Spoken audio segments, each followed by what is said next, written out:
Pattern phases. The 5 components to every pattern.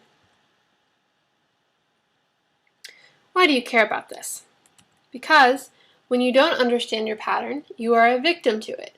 It seems like it's happening to you. Seeing that there is a predictable order to this reoccurring issue allows you to take responsibility for it. And taking responsibility means you can break the pattern. So the 5 phases are the start, the active phase, the crisis, the relief, and the dormant phase. The start. The start of a pattern is the moment you realize the problem is back or will be back. Example of procrastination, when you schedule to do something and then you don't do it. The active phase. The active phase is when the problem is happening. So with the procrastination example, it's the time between when you plan to do it and the last possible second. The crisis. The crisis is the moment that you can no longer stand having this problem. With the procrastination example, it's the moment that you know if it doesn't get done now, it's not going to get done in time. The relief. The relief is the moment you feel you are free from the problem. With the procrastination example, it's the moment that you actually start doing whatever it was that you were putting off. You know now that it's going to get done. The dormant phase. The dormant phase is the period that you forget about having the problem or it moves to the back burner. If you have a problem with procrastination, it's the time between when you know something will have to get done and when you actually schedule to do it. So it's the time where you're not actually having to deal with the problem. It's not in the forefront of your life.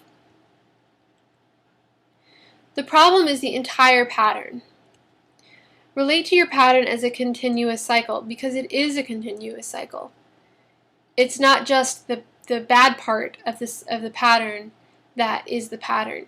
It's the entire pattern. It's how you relate to, in the procrastination example, it's how you relate to your productivity when you're in the dormant phase as much as it is when you are in the active phase. So the dormant phase is just as relevant and in need of change as the active phase. You could also think about this with a weight problem. Let's say you have a pattern of losing and gaining weight. Now you know that in maybe the active part of the active phase is when you are feeling really unhealthy or fat or you're not fitting into your clothes or you are not happy with the way you look, but you aren't doing anything about it. So you're having this problem and it's in your face, but nothing is changing. And then the moment of relief might be the first time you start going to the gym again or your first run. The dormant phase might be when you're eating whatever you want and you're gaining weight, but it's not obvious to you yet. You haven't necessarily noticed it. So you can see with something like that each phase of the pattern is critically important and is part of how the pattern works. So it's your behavior and your attitude. So it's not just about how you eat or what your productivity patterns are, or what things you actually do. It's also about how you feel. It's about your attitude, what things you think.